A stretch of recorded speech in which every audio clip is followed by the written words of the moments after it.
Hello dears, अस्सलाम वालेकुम। तो आज आपको भाई दोबारा आपके सामने एक नई वीडियो में हाजिर है। आज हम बात करने वाले हैं दो मिसकंसेप्शंस के बारे में, जो कि मारी पेट्रोलियम के बारे में लोगों के पास कुछ सवालात हैं या मिसकंसेप्शन समझ लें, जो लोग काफ़ी ज़्यादा कंफ्यूज्ड हैं इस बारे में।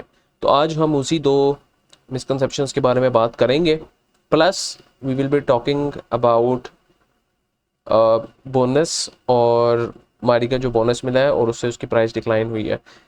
तो ये चीज़ काफ़ी ज़्यादा लोगों में हमारे पास कन्फ्यूजन का बाइस बन रही है कि मारी का प्राइस 3600 से लेकर 420 पे किस तरह आ गया है। और कुछ लोग कमेंट्स में ये भी कह रहे हैं कि भाई सर्किट ब्रेकर लगा होता है, 10% का सर्किट ब्रेकर लगा होता है हर स्टॉक पे जिसकी प्राइस 10 से ऊपर है। तो ये स्टॉक कैसे किस तरह इस तरह गिर सकता है। और ये फिर इसी इसी बेस पे लोग कहते हैं कि ये पाकिस्तान स्टॉक एक्सचेंज स्कैम है, कि एक दिन आपका स्टॉक 3600 रुपये का है और दूसरे दिन आपका स्टॉक 400 रुपये का है। तो ये हो कैसे सकता है, ये तो पॉसिबल नहीं है। इवन वो कहते हैं कि इससे बेहतर है कि हम क्रिप्टो करेंसी में इन्वेस्ट कर लें। ये चीज़ें हैं जो हम बात करने वाले हैं। नंबर वन, के प्राइस, अगर कोई भी एक न्यू भी आए डाटा पोर्टल पे, उसको नहीं पता कि उसने कहाँ से एनालिसिस करना है, कहाँ से रिसर्च करनी है, उसको बस डाटा पोर्टल का पता है। डाटा पोर्टल पे आके वो देखता है कि भाई मारी पेट्रोलियम, लोग कहते हैं बहुत अच्छी कंपनी है, ठीक है हम भी देखते हैं इसके बारे में कि कितनी अच्छी कंपनी है। यहाँ पे आके ईयर टू डेट में जाएगा, वो यहाँ पे देखेगा कि 3600 का स्टॉक एक ही दिन में गिर के 400 समथिंग पे आ गया है। तो अब वो जाहिर सी बात है, और यहाँ पे उसको ये चीज़ भी दिख रही होगी कि 1 ईयर में -70% का डिक्लाइन हुआ है।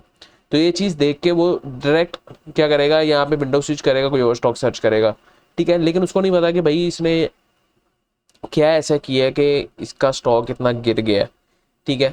इसके अलावा वो देखेगा 52 वीक रेंज देखेगा, वो देखेगा कि ये 3700 से उठ के 370 380 पे आ गया और 52 वीक रेंज की लोएस्ट पे करा है। तो क्यों मैं इस स्टॉक को बेचूंगा, अब खरीदूंगा जो गिरता हुआ स्टॉक है। ये एक लोगों की मिसकंसेप्शन होगी, लेकिन वो ये नहीं कहेगा कि हमें इसको मजीद एनालिसिस करना चाहिए। लेकिन अगर हम यहाँ यहीं पे नीचे जाके देखें तो हमें यहाँ पे दिख रहा है कि इसने 800% का बोनस अनाउंस किया। और जब भी कंपनी एक बोनस अनाउंस करती है तो हर एक शेयर के एवज उसको उतने परसेंट का बोनस मिलता है। मतलब कि यहाँ पे 800% का बोनस अनाउंस किया तो हर शेयर के एवज उसको नो शेयर इजाफी मिलेंगे, 8 शेयर इजाफी मिलेंगे, तो उसके बाद टोटल 9 शेयर हो जाएंगे। और जो प्राइस है उसको स्प्लिट कर दिया जाएगा, उसकी प्राइस को डिवाइडेड बाय 8 कर दिया जाएगा। अब 3600 डिवाइडेड बाय 8 करेंगे तो उस हिसाब से ये 400 के करीब करीब ही आती है वैल्यू। तो इसलिए ये स्टॉक की वैल्यू इतनी गिरी है। अब लोगों का मिसकंसेप्शन इस चीज़ में ये होगा कि अच्छा ये स्टॉक बोनस की वजह से गिर गया तो हमें ये स्टॉक नहीं लेना चाहिए। नहीं, इसमें हमें देखना है कि स्टॉक की जो वैल्यूएशन है वो कितनी है। स्टॉक की वैल्यूएशन हमारे पास इतनी ही है जिस जिस प्राइस पे स्टॉक खड़ा है। इसमें सिर्फ ये हुआ है कि एक स्टॉक के टुकड़े बना के लोगों को दे दिए गए हैं और उस टुकड़ों के हिसाब से प्राइस को डिवाइड कर दिया गया है। अगर पहले लोगों के पास 3600 के मारी का एक शेयर था, तो आज लोगों के पास 400 के हिसाब से, सपोज 400 के हिसाब से मारी के 9 शेयर होंगे, तो उनके पास उतनी ही वैल्यूएशन के वो शेयर पड़े हैं। जस्ट हमने प्राइस को कम कर दिया ताकि लोगों के पास इजाफी शेयर हो, प्लस स्टॉक अपनी रियल वैल्यूएशन पे आ जाए। अच्छा, अब ये तो एक मिसकंसेप्शन होगी, हमने देख लिया। दूसरी मिसकंसेप्शन ये है कि वो यहाँ पे चार्ट पे देखेंगे कि अगर न्यू भी होगा तो जाहिर सी बात है चार्ट देखेगा जाके कि चार्ट पे क्या कर रहा है। अगर चार्ट पे देखेगा तो उसको सबसे बड़ी कंफ्यूजन तो होगी कि ये हमें जो डीपीएस की वेबसाइट है वो शो करा रही है कि 3600 से स्टॉक गिर के 400 समथिंग पे आ गया है। लेकिन अगर हम यहाँ पे मारी पेट्रोलियम के मंथली में भी जाए तो हमें नज़र ही नहीं आएगा कि वो कभी 3600 पे गया भी है, ठीक है। तो अब ये भी एक उसके दिमाग में कंफ्यूजन का बाइस बनेगा। फिर वो कहेगा कि भाई हमारे पास ये स्टॉक जो है ना, स्टॉक मार्केट ही फारेग है, इसके इसकी जो डाटा की हमारे पास डाटा उन्होंने गैदर ही सही तरह नहीं किया, और वो इस तरह के पाकिस्तानी स्टॉक मार्केट है तो ऐसा ही होगा, दिस एंड दैट।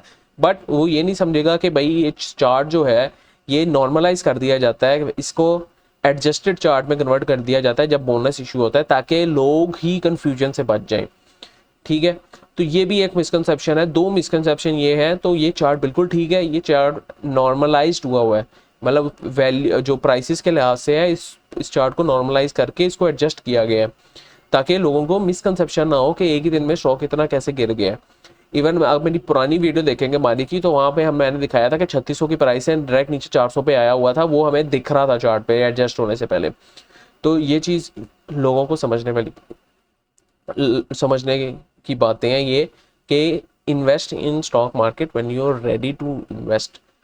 ठीक है, रेडी किस तरह होना है, आपने आपने उस पर कोई कोर्स करें या फिर आप उसको 1 साल के लिए सीखें, फिर आपने उस पर रेडी होना है। बताते खुदा मैंने अपनी बात करूं तो मैंने पहले स्टॉक मार्केट 1 डेढ़ साल में देखा था कि टेक्निकल्स कैसे काम करते हैं, फंडामेंटल्स कैसे काम करते हैं, मैंने रिपोर्ट्स कैसे पढ़नी है, मैंने वैल्यूएशन कैसे देखनी है, मैंने उसकी फेयर वैल्यू कैसे देखनी है, बीटा वैल्यू क्या होती है, फिर हमारे पास पी रेशोज, पी मल्टीपल्स क्या होते हैं, ये सारी चीज़ें आपको पहले देखनी पड़ेगी। रेशोज देखनी पड़ेंगी, करंट रेशो क्या होती है, टेस्ट एसिड टेस्ट क्या होता है, ये सारी चीज़ें आपको पहले देखनी पड़ेंगी, फिर आपको एक्चुअली स्टॉक मार्केट में इन्वेस्ट करना चाहिए। तो उम्मीद करता हूँ आप लोग को कुछ भी वैल्यू मिली होगी। तो वैल्यू मिली है तो must share, subscribe, like. Next time के बाइक को जा दीजिए। हमारा एम ये है कि लोगों में अवेयरनेस बनाए फाइनेंशियल। अल्लाह हाफिज़।